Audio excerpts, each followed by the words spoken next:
Watch the Game podcast. What can we say, man? How you feel about? I wouldn't call it a beatdown. Nah, we just It was found a out who team owns. loss. Yeah, who owns us? Yeah, we found that out. And I mean, yeah, we should be pissed off about that. But I believe it's a lot of frustration just built on losing to the Packers once again. And then Aaron Rodgers just added on the humiliation, telling the fan in the stands, I still own you. Yeah. I mean, how did you feel coming away from that after watching that game? What? It was like each quarter had its own life to itself. Like we jumped on them early, and it was 7-0. We got the ball back, and I'm like, yo, this might be this might be a good day for us because we got the ball back 7-0. We got a chance to go put some more points on the board, and then we kind of stalled out. Second quarter, Packers got it going. They took the lead. We mismanaged the end of the half drive where Justin took that sack. Third quarter, we couldn't really do nothing either. And then fourth quarter, it looked like Justin was like, to hell with this, man. I'm just about to go out here and ball. And he got us to within 3. And then Aaron told us he owned us still. And it was just like, I didn't know what to make of it. Like the first and the fourth quarter felt good to me. And then the second and third, it was like, man, 2 steps forward, 3 steps back. Well, to make long story short, it was a combination of adjustments. Once again, the Bears got beat they got beat and they got out coached when it come down to adjusting. You look at the defense, Robert Quinn and Khalil Mack was on pace to be on top of Aaron Rodgers the whole afternoon. Yep. And then this is what happened. The Packers made the adjustment. They went to the heavy on the run game. Before halftime, they figured out, look, something is not right. We cannot block these guys. Mm-hmm. So they went heavy on the run game. It was not your classic Aaron Rodgers football game. It wasn't what we would typically see from Aaron Rodgers. Right. I just kind of criticized him last week for not really being able to really lean on the game plan that works as opposed to him wanting to be the reason why. And he comes out Sunday afternoon and showed me something totally different. They did not win that game because of Aaron Rodgers. It's one of those games where we talk about Tom Brady all the time. He don't care how it looks. He's just trying to get the W. And that's what type of game the Packers just put on, or Aaron put on. He didn't care how it looked. He just wanted to get the W. And he came through with some big plays. He scored the go ahead, not even the go ahead, but the seal the game touchdown. He just ran it in. He put his signature on the contract, meaning he finished the deal. He officially made it that he owned us. But it was not a typical Aaron Rodgers football game. They stayed patient with the run game. Devontae Adams didn't get off like we thought he would, right? For whatever reason. But they stayed patient with the run game and gashed the defense, and found another way to beat the Bears. As it concerns Justin Fields, and my concern is we just got to be patient with his development. Yeah. I think it would be asinine or far-fetched for us to think like he's just going to come out here and be a world beater as a rookie. We all know that NFL football is probably the hardest pro league to, get acclimated to. I don't care what you did in college. Like Peyton Manning, he was great in college. When he come in, he set the league record for throwing interceptions his rookie year. Like, it takes time, and we okay with the growing pain. Like I said, in the fourth quarter, it looked like Justin said, to hell with this, I'm just about to go ball. And that's what he did on that drive where we got us to within 3. But it's just gonna take time. I think the way the game started and how we had just beat the Raiders.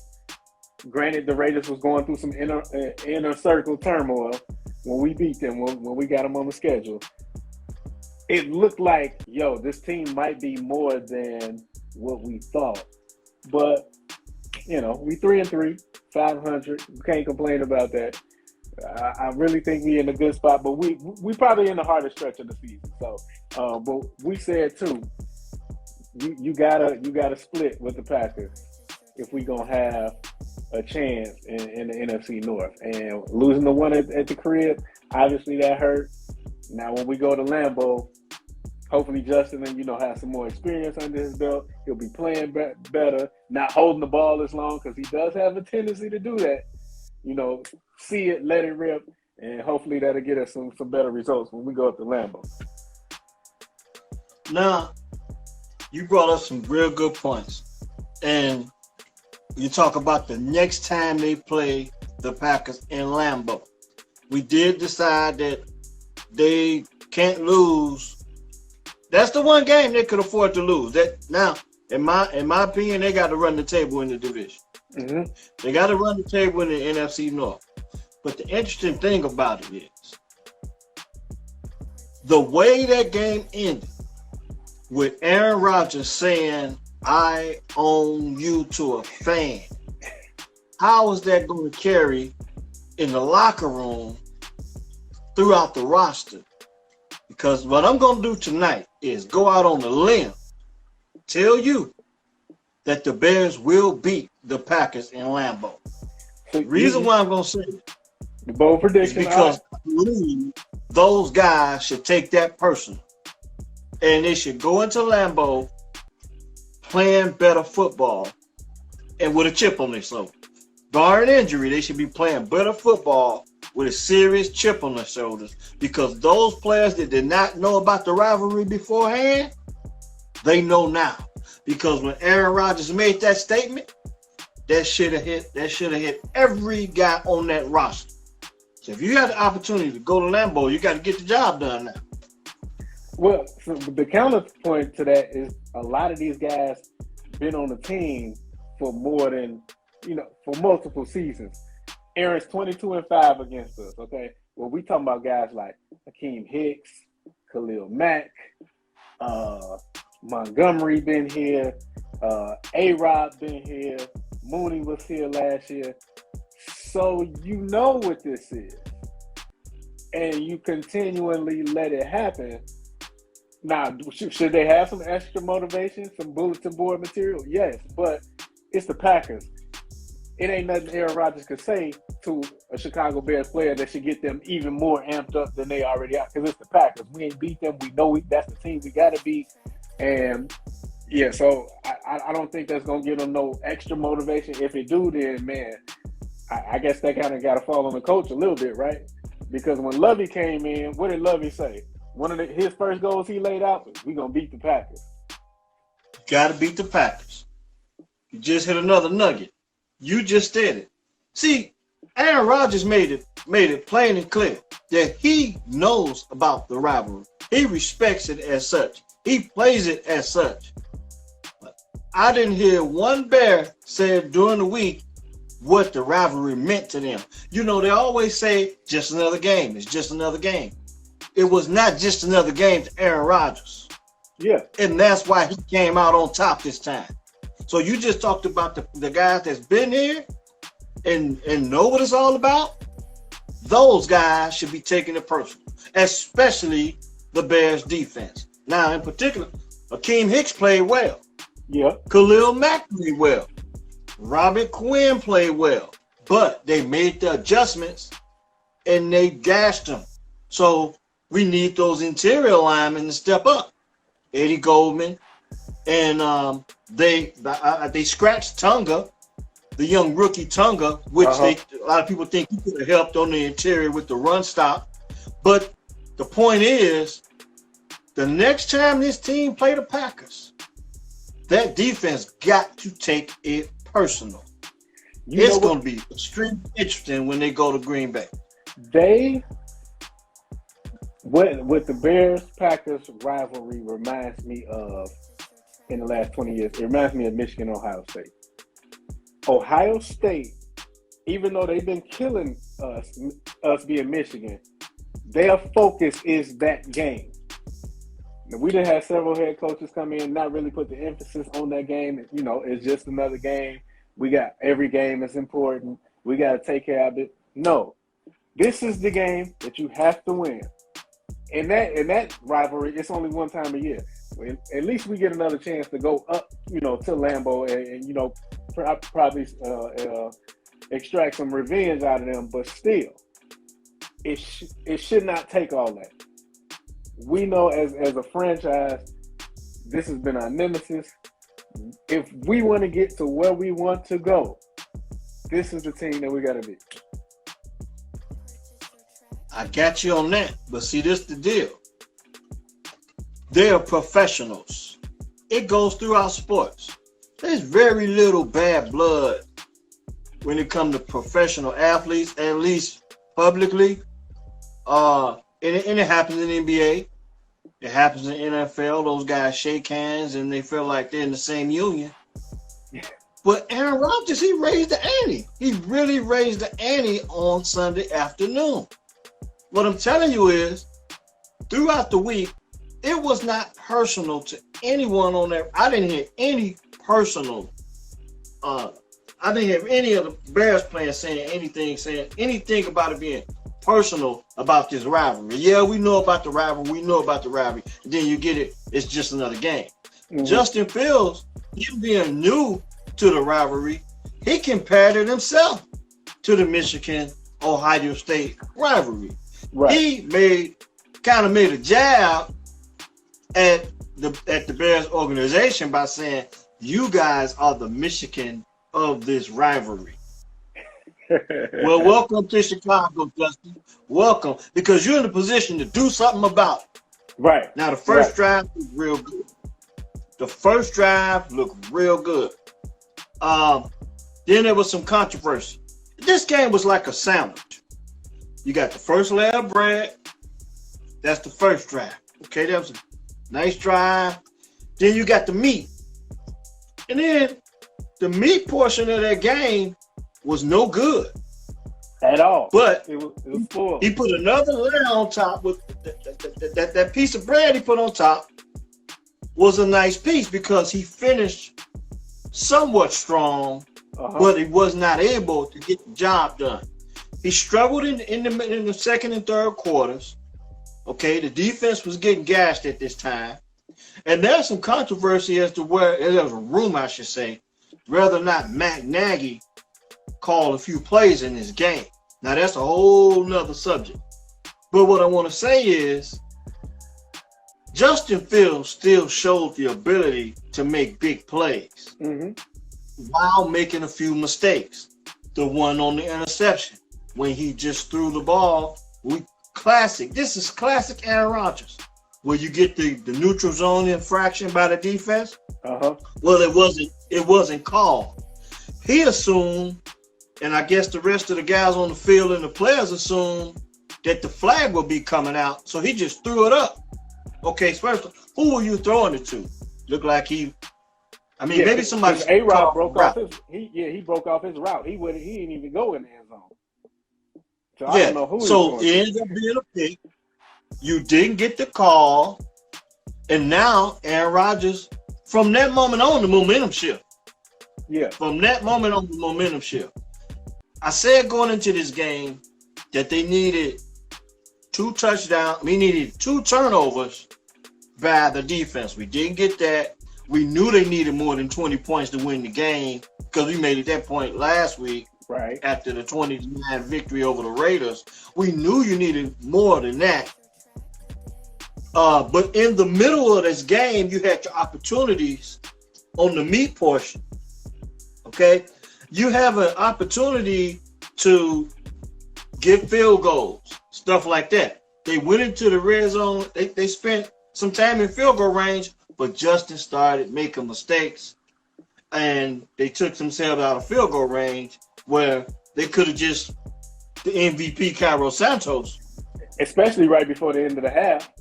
He didn't even get an opportunity. Yeah, Carlos Santos could have had opportunity to at least make it close. They went in at halftime down 10-7, getting the ball back, come back, didn't do anything, okay? So then it's just the rhythm of the game, the offense, the way the players were called, nothing looked like it had a rhythm. Nothing. After the first draft, nothing looked like it had a rhythm. Which is why I feel like they may be right. Some people may be right. Maybe Matt Nagy did get to play, making some play calls, because on the first touchdown that Khalil Herbert had, that first play looked real cute. If you can remember, he tried to throw the little, that looked like a Nagy-ism. Classic Matt Nagy. Got cute. And then somebody say, man, give me that damn playbook. And they called the run play up the gut, Khalil Herbert in the end zone for 7. Right. I wouldn't doubt if they were trying to, throw the Packers off with two different play callers. I wouldn't doubt that. I mean, come on. You can destroy the rhythm of the defense. But the bottom line is you psyched yourself out, you psyched your quarterback out. Okay? Justin left some players on the field. He made some bad plays, the rookie mistakes. The impatience of the fan base with 3-3. Because at the beginning of the season, when you looked at this schedule, wouldn't you have thought that we'd be 3-3 at this point in time when you just look at the schedule? Who do we beat? We beat Cincinnati, we beat the Lions, and the Raiders. So I can say you're 3-3, 2-4. Yeah. So you figure the Raiders was a game a lot of people felt like they actually went and stole that game. So maybe some people would think they would have been 2-4 at this time. And when you look at the record, you're 3-3, and you're developing a young quarterback. So I still feel good about what's to come. Hopefully Justin learn, and he's learning, just not at our rate. Not at the fan bases and the coaches' rate. He's looking good in spots, and then he's making some bad decisions. Once again, holding the ball too long, taking sacks, taking the team out of field goal range. These are the things he's got to be losing sleep over right now at this moment. But I mean, what we know about Justin, like you said, he's a competitor, and we got faith in him to get that fixed. Because, like you said, it's going to bother him. It's going to eat at him that, he wasn't able to perform the way he would have liked to have performed. But I'm going to ask you this, though. We got Justin earlier than probably Nagy wanted to put him in the game because of the Andy Dalton injury. If Andy is still the quarterback and we 3-3, what's the fan base's temperature on that then? Well, they'd still be asking for Justin to play, I believe. They would still be asking for Justin Fields to play. And I believe that we'd still be 3-3 with Andy Dalton. Because you got to remember, I think that Matt Nagy would have assumed calling plays a lot longer, maybe another week or two with Andy Dalton, even up to this point. So I mean, they got some. You got the rhythm of the offense and the inconsistencies on who they thought should be the starting quarterback. But at the bottom line, they're still where we thought they should be. Maybe even a game up. They 500. Right, and I think that the fan base just got to be realistic with what we are seeing. They got to watch the game. When you came into the season, did you think the Bears were a playoff team? If your answer is no, and you wanted to see Justin, then you're getting what you asked for. It's going to be up and down. That's what it is. Now, if you thought Justin was going to come in and take us to the Super Bowl, then I don't think you really watched the game. Well, you need to tune in another 2 years if that's your expectations. Exactly. Because we're going to go through this growth process. I mean, other than I'm trying to think in recent history, a rookie quarterback that, other than Mark Sanchez, going to the AFC Championship game, that's really the only one. And what did he have? A strong running game and a great defense. I mean, I believe if we brainstorm, we most recently, maybe not, but I believe Dan Marino went to the Super Bowl. Yeah, I want to say he went to the Super Bowl as right, a rookie. That's in the But 80s. the thing is, he never got back. Yeah. He never got back. Right. So you speak on Peyton Manning's experience. If Peyton Manning and Dan Marino could switch careers, 2 Hall of Fame quarterbacks, look, come on now. Yeah. So the bottom line is, you can't rush this process. You can't rush this process. I feel good about what I see in Justin Fields, but some way, somehow, you got to find a way to build this offensive line through the draft, which means we bring me to another thing. Tevin Jenkins and Larry Borum, some guys that we haven't spoke of because they have not played. Larry Borum went down early in the season against the Rams. And Tevin Jenkins after having the surgery. This draft class is incomplete right now because we don't know what we have going forward in those 2 guys. Khalil Herbert is showing up. I think Daz Newsome is another guy that he's on the practice squad. Uh-huh. So this year, regardless to how good you think this defense is, or how good or how bad you think Matt Nagy is, this season is all about the development of Justin Fields. Now, agreed. You can be 3-3. You 3-3 with Justin Fields developing. You got Tampa Bay coming up, which I think I would like to know, what did Justin get from watching Aaron Rodgers? This is something we brought up last week. Right. The ability to sit back and watch a Hall of Fame quarterback do it. Well, it wasn't classic Aaron Rodgers. I think we can both agree to that. Right. But now it gets even bigger because now you got the man. You're going up against Tom Brady. His house. In his house, with that whole narrative about, what he went through at Soldier Field last season, about the 3rd down or the 4th down conversation. But Justin is in a position, very, very valuable position to learn. And if the fan base can be a little bit more patient, I believe we got a quarterback. We got a star. Now whether or not we got the right coach and coaching staff in place to develop him, that's another question.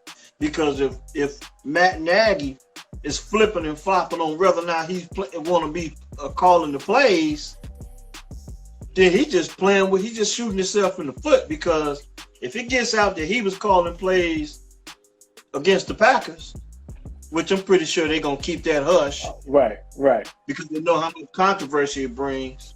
But thing is, the people the upper front office people of the Bears, they know who were calling the plays. So if he's flipping and flopping on this, he's on his way to either firing himself, putting himself where he cannot further develop Justin Fields.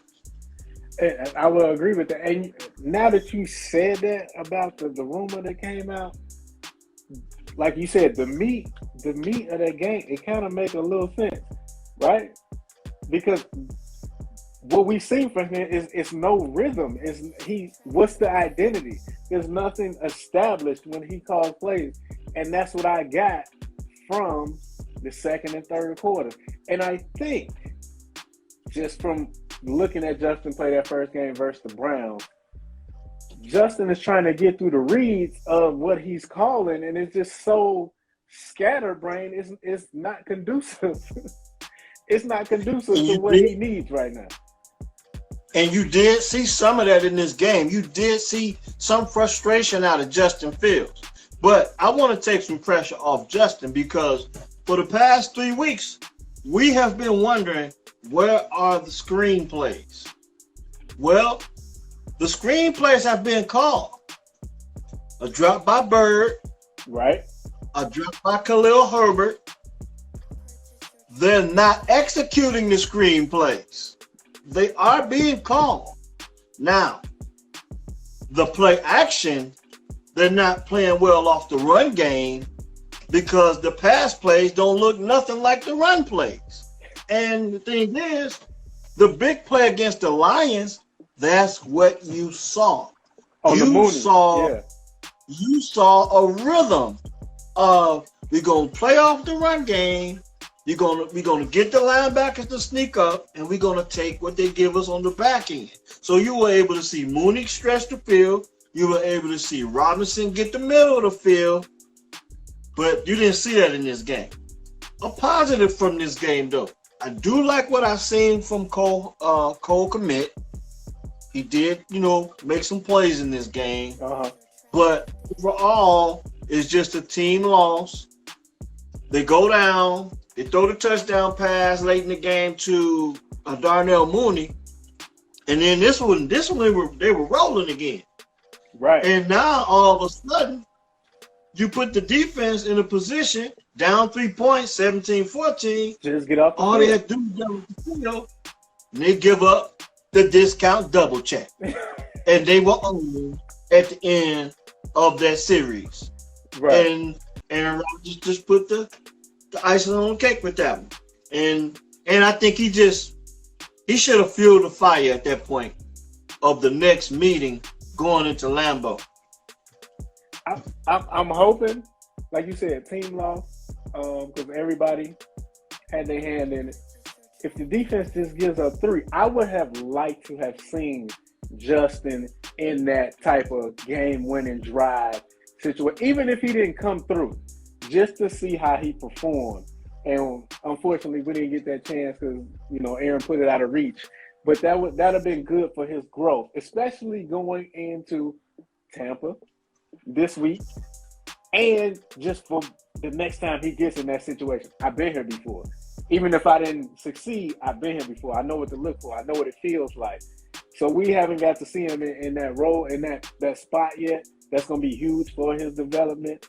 But, hey, I will say, though, I'm liking a lot Khalil Herbert. I'm liking him a lot. Not more than David Montgomery, but I can foresee a situation where they don't bring Damian Williams back next year and go with Montgomery and Khalil. When you talk about the running back situation, well, Williams is on a 1-year deal, I believe. Khalil Herbert is going to be pushing for playing time if he continues to play the way he is. But we forget that Tariq Cohen he hadn't hit the field either. So yeah. It's going to be nice competition amongst the backfield. But I think we good. We good right there. We are good in the running back room. But it's the O-line is the biggest thing with the offense. Getting the O-line healthy, getting them to be to the point where they can execute. Well, we can either maybe get one day, hopefully see what Matt Nagy's trying to show us. I can care less about that damn offense. I just want to see them win and score points some way, somehow. But the offensive line is the biggest piece that needs to be fixed. It's going to be interesting to see going into this season. They were saying how fast this team was. We have not seen that. We see Mooney. We've seen some good ones. We seen Goodwin make a few plays, but it's not consistent enough. How was that? I said it's not consistent enough, and that's what I want to see. Some consistency when it comes down to the running game is established. I just want to see some consistency with the playmakers on the perimeter, and hopefully we can get to that point. But we have to be patient. We got to set our goals for this team more realistically, because one thing you can. There's a lot of people that can say that they suck, and then they expect for them to go out and be something other than sucky. So if they're gonna suck, they're gonna suck. Uh-huh. Okay? It's just that if we got the patience to ride it out, and the only reason why we should have the patience to ride it out is because we got Justin Fields out there. And a lot of this may be because Justin might not be seeing what he needs to see for those other guys to be effective. A lot of this rides on Justin Fields. It's taking him a while to get Allen Robinson involved. I think we see that he's building chemistry with Darnell Mooney. Sometimes maybe even to a default, because I've seen him throw the ball to Darnell Mooney when he was covered. And I'm like, you got to get off of that. You got to be able to move the ball around. Uh-huh. And there's some people saying that they're telling him, like there was a play where Robinson appeared to be open. And to an extent, Justin in the press conference was letting people know that he told me I'm not supposed to look that way. Well, then now we got another issue on coaching. If that guy's open, get him the and ball. you can make the throw, Yeah. throw the ball, Yeah. throw the ball. And it's just coaching, putting players in position to succeed, and at that point you're holding Justin Fields back because this guy lives for the big play. Exactly. And again, that comes back to what we just said before, the Nagy. If Nagy had anything to do with that, because Justin's just looked better with laser calling the plays. He looks more comfortable. And then when Nagy is calling the plays, and I'm doing air quotations because we don't know if he did that or not, I think that's a lot of the times when he's holding the ball. I think that's when that's occurring. And I was upset. What's my man that they cut in the preseason? That was making all the catches. Was it Rodney White? What I want to say, number 13. He's on the practice squad. I know you're talking about. Yeah. See, he's on the practice squad. Him and Justin had established a rapport, a chemistry. You see, he's getting that with Mooney. We haven't really seen that with Goodwin. He's been getting A-Rob the ball, but it's been just, move the chain type plays. And I don't think A-Rob is that type of explosive receiver anymore. Cole Kmet, he kind of had a little coming out party Sunday. So I would like to see him get more. Like, I feel like the team has weapons. Just put them in position to be used to their skill set. That's it. That would be my one big takeaway from all the losses. The receiver you're talking about is Adams. Yeah, that's his name. The receiver you're talking about, his name is Adams, and he has not addressed the game yet. They went out and they picked up another receiver, Perryman. We haven't seen him yet. So you bringing up some interesting points, because now he was on the active roster, and then they moved him to the practice squad to go out and get Perryman, but we haven't seen Perryman either. So, I mean, there's some guys we still waiting to see make an impact on this team, even in the receiving corps, that haven't even dressed in the game yet. Right. And what we've seen from Justin, he's going to be right around that 18 to 24 attempts throwing the ball. So I'm saying let's maximize those attempts when we know Mooney is probably he's probably established himself as the deep guy. But if we can hit some of them RPOs, short screens to Goodwin where he can do something. Or my man, I really liked him, Adams. We saw him make some big catches in the preseason. Use these guys, because he's only has a certain amount of throws that he's going to make. And we need a certain amount of big plays during the game to establish points.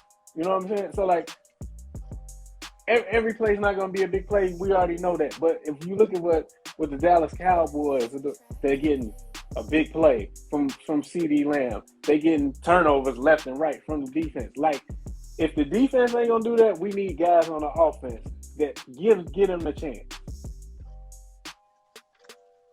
Well, it comes down back. It go right back to play call, and who's actually calling plays, because that gets back to the rhythm of the game. If you building off the run game, the play action should be able to open up some of that stuff that you're asking for. But we just don't see no two plays look the same when you tie in the run game and the passing game, and that's how it looked against the Packers. So they got to get that fixed. Plays went together. Yeah, and then they got to get that fixed, and then like Matt Nagy says all the time, we got to find out why. We got to find out why, and hopefully they'll find out why soon. But they better find out before they go to Tampa Bay, because this is the thing: we got a good running game, but if you look up statistically, Tampa is stingy on the run. So they're going to be looking to take that away. So if there's ever a game where you might have to see Justin throw the ball, this might be it. We thought it would be last week. We thought it would be Sunday afternoon against Rodgers, and that game was within reach, where they could have actually, came back and won that game. The effort was there, made too many mistakes. The game was in reach. It wasn't your classic beatdown outside of getting gashed in the run game by the Packers. But we were in it to the end. And when you talk about Bears-Packers, you don't see that often. Yeah. And to your point, the Packers, they secondary was banged up a lot in this week. We already know the Buccaneers, the whole season, they secondary been banged up. We saw Dak put up huge numbers in the first game against the secondary.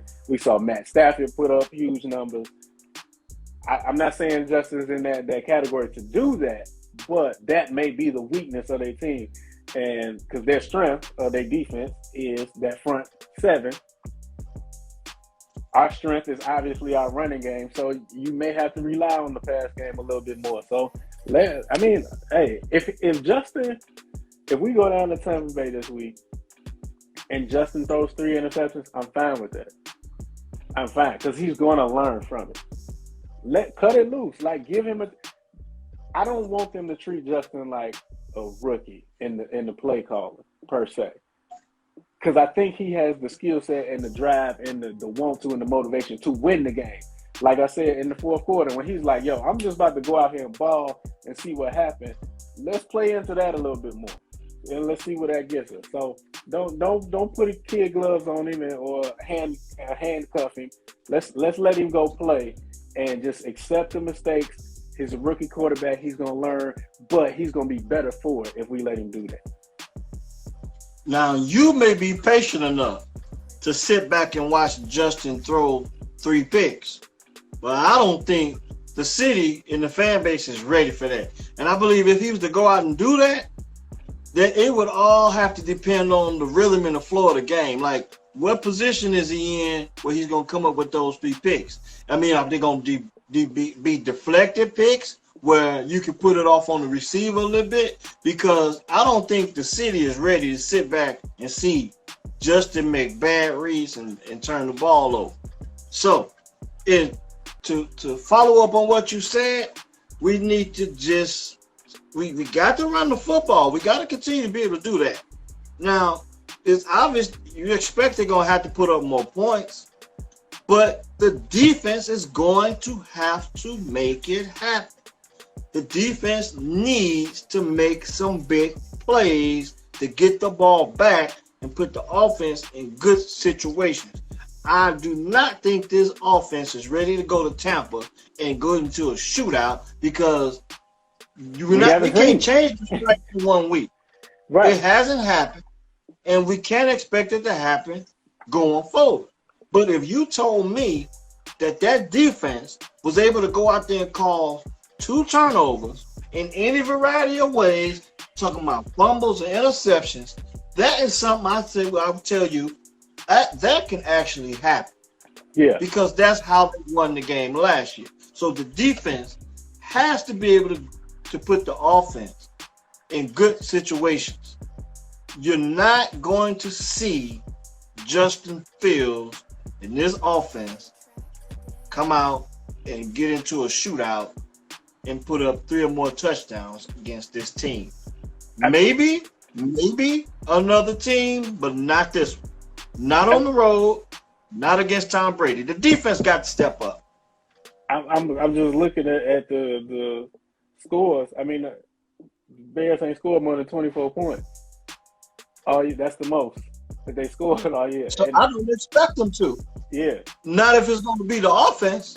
Now, if the Bears score 30 points, that would tell me, I can already tell you how that's going to happen. Mm-hmm. If the Bears score 30 points, that means we got at least one turnover that put the offense in position to score a touchdown, or the defense scored a couple touchdowns. And this is the formula for victory for this team in particular. You look around the league, for as explosive as Arizona has been this season, a lot of people are not giving that team's credit for the defense. The defense is coming away with at least 2 turnovers a game. So the offense is out there operating on maybe on a short field from time to time. So yeah, you'll look at the what's Murray. You look at Murray's stats. He got 4 touchdowns. Look at where he's starting those drives. Mm-hmm. Look at how he's getting the ball. Special teams and defense exactly has to show up for the Bears. Now, talk about special teams. Jakeem Grant is chomping at the bit to make a play. He went out injured trying to make a play. Hopefully he hasn't had any serious injury, but he went in the locker room and came out and ran just as hard as he did before he got injured. He did finish the game because he had an ankle situation. But the guy is trying to get it done, and I admire his efforts for doing so. He wants to make an impact on this team. There's some bright spots on this team. Agreed. On another note, I'm going to give you a little bit of downer because I don't know if you know, but the COVID list has come up and creeped us again with Robert Quinn. As well as he's playing, he's been put on the COVID list, but we're still early in the week, and he has to have 2 negative tests before he's cleared to be able to play in that game. So, Damon Williams out 1 week after playing well. Robert Quinn out. So now we got to see if maybe Damon Williams will be back, and then they'll take a little bit of pressure off of Herbert because they're going to need more than Herbert to run the football. Uh-huh. I thought Pierce would have got some carries last week. Had another Ryan Nall sighting last week. Didn't get the ball, though. Yeah. So it's going to take 46 guys to win this game against Tampa. I mean, it's unfair for us to expect for Justin Fields to go out and win this game. If we win a game because of Justin, fine, great. But I don't expect to win games because of Justin. I expect to see Justin play well, show progress. If we're going to lose aggressively. If we're going to win, find a way to win. But I want to see him play well. But the rest of the other 2 phases have to show up. If you don't get nothing special from special teams, and if the defense don't take any pride in what Aaron Rodgers told them last week, that should carry them. That should carry them for the rest of the season. That should carry them for the rest of the season. I hope so. But the defense to this point of the season, I would probably give them a B+ for what they've done. Khalil and Quinn. Well, I'm gonna give them a B-.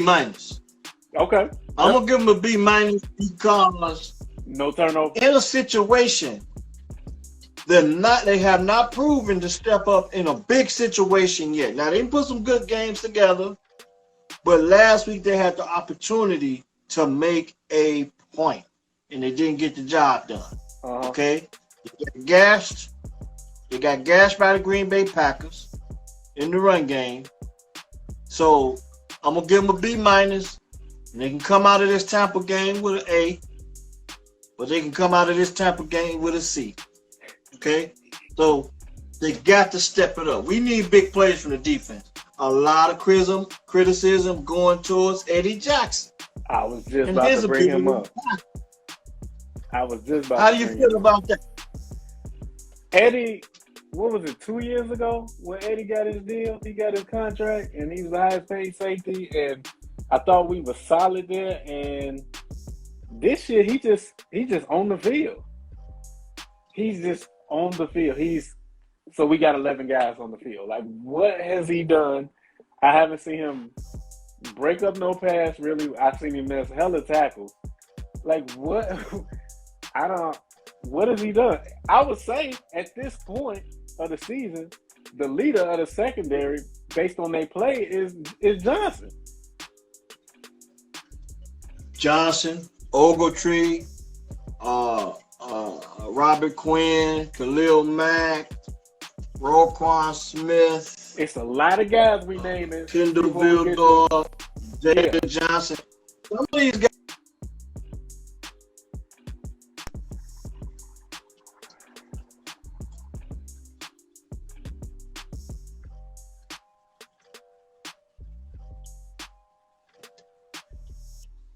Some of these guys are holding their own, but we need a couple of guys to step up. Eddie Goldman, Eddie Jackson. Eddie's need to step up. Trevathan had another solid outing last week. I know they're still working him back in the fold. What's my man number 22? I like how he's played this year. Was it Vildor? Yeah, I like what he's done this year. I mean, but again, like I said, I gave him a B plus so far for the year. You gave him a B minus. That has to be. You know what? I'm gonna take that B plus down to a B, and the reason I'm saying that is because a B plus probably gets you a little bit more game impacting plays than they have made, and I don't think they've made a lot of them. They just pressure from Khalil and Quinn has pretty much been their calling card the whole year. And Green Bay made the adjustments to that, and they were not able to stop the run. And they did give up some pass plays. They give up some tough catches to the Packers down the stretch in that game. But didn't give Carlos Santos an opportunity to get out there and do his thing either. Okay. Mm-hmm. But I think we beat that thing up enough. And we don't have to come out and beat Matt Nagy up anymore, because right now we see that it's more than him. And that's the good thing, because you get to see the real problems with this offense and the real problems with this team. We ain't got to deal with the controversy of who's calling what. We just get to see a team go out and play football. We get to see a young quarterback go out and develop, which is probably the most important thing. But 3-3 with a developing quarterback. I mean, look at the Jaguars. I was just gonna bring them up. Jacksonville 1-5. Let's look at the rookie quarterbacks that came out with Justin. You got Zach Wilson. Look at this situation. You got Mac Jones. Mac Jones is probably, in my opinion, growing the fastest in the situation he's in. But at the end of the day, look at his record. I think it's about the same. 2-4. So it's a level of growth that comes along with playing a position in the NFL of quarterback. And with us being fans and watching the game, we got to have a little bit more realistic expectations of these young guys and what they're doing and their craft. And then even throughout the whole roster, we get an opportunity to watch the game, and this is our opportunity to sit back and talk about it. So as I try and get better at doing that, because that's all I can do, I don't think it's too much to ask to be patient. I think a lot of the fan base is just got their panties in a bunch. We lost another game to the Packers. And then Aaron Rodgers make that statement and just got everybody pissed off. Okay. Up in flames. So you put it in perspective. Going into the game, and then we'll step off, go into another direction. Going to this game, you had a lot of people saying they're playing for the division. We can't believe that the Bears are going into week 5 or going into week 6 with it actually meaning something. Mm-hmm. Last year, week 6 was 5-1. Remember? We beat Carolina, but we noticed it was like it's a lot of bad things going on with this football team, but we 5-1. And it all showed itself at the tip, right in the middle. That's when everything showed itself. And that's when the downside went to happen. The 6-game losing streak. So last year we were 5-1 after 6 games. Then 3-3 right now. We're feeling pretty good about the quarterback situation, I believe. I want to follow up on something you said earlier about if Andy Dalton was playing. Mm-hmm. It just goes to show you how bad the fan base wants to see franchise quarterback. And the thing is, you got to be careful what you ask for. Because if you look back on the Miami Dolphins, they had a franchise quarterback. They didn't get the Super Bowl. What we need to be doing as fans, we need to ask for other fortunes. We need to raise our bar and raise our expectations for a championship quarterback. Not a franchise quarterback, but a championship quarterback. One that's going to go out and win a couple Super Bowls. So that's what I want. I'm done with the franchise quarterback. There's a lot of those around the league. But I'm talking about a championship level quarterback. And if I got to go through Justin Fields holding the ball a tad bit too long and giving me some excitement towards the end of the game once he learned that mistake, then I'm good with it. I'm good with it. I think the big takeaway, like you said, is patience and be grateful. Because if you look around the league, look at the Jets situation, look at the Jaguars, our record's better than both of them, okay? And the Patriots with rookie quarterback. And Trey Lance ain't even hit the field. Really, well, yes he did, because Garoppolo got hurt. But and we'll be facing him after you face Tampa. After Tampa Bay, San Francisco comes to Soldier Field. Right. So we're going to get an opportunity. It's a lot of meat on the bone. We talked about this. There's a lot of football to be played. And it's too early to get down or get too high. Because I'm going to tell you this. If the Bears win that game Sunday afternoon against the Packers, you know what they be saying? Oh. You know what they be saying? Super Bowl. We're going to the Super Bowl. Okay? This is what they would be saying. So that game has no bearing. Win or lose. And I think the most valuable thing out of that was the learning curve of Sean Desai and the learning curve, Justin Fields, the learning curve of the guys on the field and the coaches on the sideline. What will we get when we get to the end of the season? And this is what we need to be a little bit more concerned about. Because if they won that game, we'd be on our way to the Super Bowl. Okay? I'm gonna keep it real. That's what you will have the first place Bears, and we be doing the Super Bowl shuffle this week, going into town. Okay. When you talk about, I just totally believe. I mean, you got to look at it for what it is. I just think if they would have won the game, that's what we would have. Other than that, we lost. You got to see it as a competitive loss. We're gonna take that thing. We're gonna throw it in the garbage. And we're going to try and get better from it. On the other side, the Sky went out and won. Yeah. In 4. Parade. Candace Parker brought it home. Yeah. Candace Parker brought it home. Millennium Yeah. Park. Yeah. So I want to send a shout out to them, the Sky, Candace Parker, Kayla Cooper, and I don't know all the ladies' names on the roster, but I got to send a special shout out to Dana Evans, Gary, Indiana's own, the West Side Cougar. You know what I'm saying? I had a chance to watch her in high school where she struggled getting out of the regional round of the tournament. And she went to Louisville and played for the Cardinals, got as high as number one in the country, and was always a contending team to be going to the Final Four. And she didn't get the championship at that level. Got to the Final Four, didn't win the national championship, and then had an emotional night when she got drafted. She got drafted number 12, I believe, by the Dallas Wings. And before she was drafted, I was telling some of the people, in that circle that I would like to see her end up in either Chicago or Indiana. Somewhere where the fan base, the local fan base, the home team from Indiana can get down and go see her play and give her support.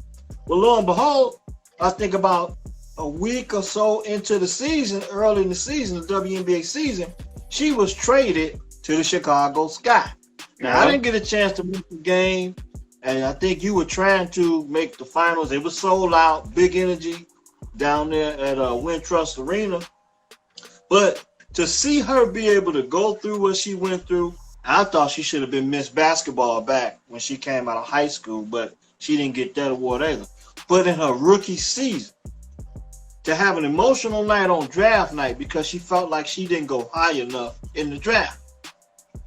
For her to have that emotional night on draft night and then to come out at the end of her rookie season with a championship and an opportunity to play on the defending championship team next season, it's just a lot of icing on the cake right there. I mean, I said a lot, but when you look at that experience, going back to high school up to this point, I can imagine how she feels, how the family feels. I know them all personally. And big ups to Dana Evans on her journey from high school to being a WNBA champion in her rookie season. Big ups to the Sky. Hey, and we got to shout out Candace. Everybody knows she from Chicago, but not really Naperville Central, I believe. Big shout out to Candace. I didn't get a chance to go to the finals game. I got a little sick at the end of the week, so I ended up going. But big thing for the city. Like I said, the parade was today. I was mad I missed it. I didn't think they was gonna do it this quick, but they turned around. They did the parade today. So shout out to the Sky. We got the NBA starting up tonight. The Bucks and the Nets is on right now. Then we got, we get to see the new look Lakers later on. So it's a lot of sports and a lot of content for us to digest and watch the game and get to y'all. So it's the best time of the year for me. We ain't got to worry about baseball because that's effectively over for us. Well, I'm going to tell you about that because when it comes to baseball, I'm not watching it. I'm going to be honest with you. Me either. I'm not watching a lot of baseball. But if I got to root for someone, if I got to root for a team, I'm going to root for Dusty Baker in the Houston Astros. Because Dusty has been getting there. He's been getting there. He got there with the Giants. He almost took the Cubs to the World Series. He just can't get over the hump. So I would just like to see Dusty win one, to be honest. So when they knocked out the spot. He was with the Nets. Yeah. So he's getting there. He just can't get the job done. So I would like to see Dusty win a World Series. I don't think that's too much to ask. When Dusty was in Chicago, there was some questionable things that happened to him when he was here. Some heavy criticism. But I like to tell a lot of Cubs fans that Dusty came to Chicago and he had a statement. Kind of like when Lovie Smith came to Chicago with the Bears and he said, we in order to win, we got to beat the Packers. His first goal was to win the Packers. That was then everything goes uphill from there. Well, when Dusty came in, he had a famous quote, "Why not us? Why not now?" And I believe he set a standard at that point from not being the lovable losers anymore. And the expectations of the Cubs from that point on was to win. They had the success back in 1984 and, up through and it took a little while until back in 2003. Dusty came in and he said, "Why not us? Why not now?" and then you had the Bartman stuff and all that stuff jumped off. But from that moment on, the Cubs' expectations of the fan base and the organization was to win. So I like to think when the Cubs won the World Series in 2016, I refuse to forget about Dusty Baker's efforts.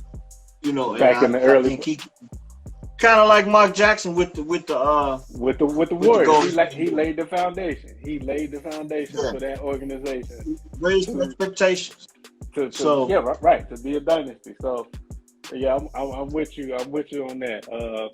I ain't got no horse in the race. So if Dusty winning, even though I still feel a little angst and a little hater in my blood from the Astros cheating to beat the Yankees a few years ago. So I still feel that. But I ain't got the horse in the race. Dusty, you go ahead and get one. And hey, we just gonna keep this thing moving. We just gonna keep it moving. Okay. So did you enjoy the bye week? Before we wrap it up, did you enjoy the bye week? The Wolverines coming off a bye week. I think they got Northwestern. Yeah. Northwestern going to Ann Arbor this week. But it was an early start. I know you and number 12 and Cutter Pac-Man. Cutter has chimed in tonight too. Yeah, Cutter and Deborah. Yeah. What's up? If y'all stuck around, what's happening? Cutter Pac-Man and Deborah Jasper. What's happening? But they did chime in tonight. But the Wolverines get back on the gridiron this weekend. I heard my man came back home and went to the local high school game and was out there cheering on his high school team. Snoop is his agent. Yeah, my guy. Yeah. Henny went out and he was at the high school at Lincoln Way East doing his thing, cheering on his high school football team. So now they get a chance they got Northwestern. Right. Gonna be a dogfight. I think Pat Fitzgerald, he has that team ready to play every week. I mean, it may not result in a win, but coming off the Nebraska win, it's gonna be a dogfight. And then they got a portion of the state championship after that, Michigan State. So if they get through Northwestern, that Michigan State game is gonna be big. Michigan is ranked number 6 in the nation now, and they're positioning themselves to be in the playoff, but they got to win out. Ohio State is beneath them, right? Is Ohio State ranked number 7? I think Ohio State is actually one spot in front of us right now. According to the last poll I saw, yeah. Either way it goes, we setting up for a collision course. Every game is big for the Wolverines from this point out, as it is in college football. It's undefeated. You're only as good as your last game. So, got to get ready for that. College basketball down the line coming up soon. It's a good time for sports fans around the country. So I just wanted to touch base on that. I'm going to try and sit back and kick back and watch some NBA, see if anybody plays any defense tonight. It's the first game of the season, so we'll probably get some good effort out of the teams that's playing tonight. We got Milwaukee ring night. They playing the Nets. No Kyrie, obviously, because the whole vaccine situation. We can talk about that another day. Then we got the new look Lakers playing tonight versus the Warriors. Steph just dropped 40 in the last preseason game, so he looks like he's in mid-season form already. So I'm excited for the first night to see, just to see some marquee names, to see some basketball. So I'm excited about that. 2 weeks from now, will they be playing defense? Probably not.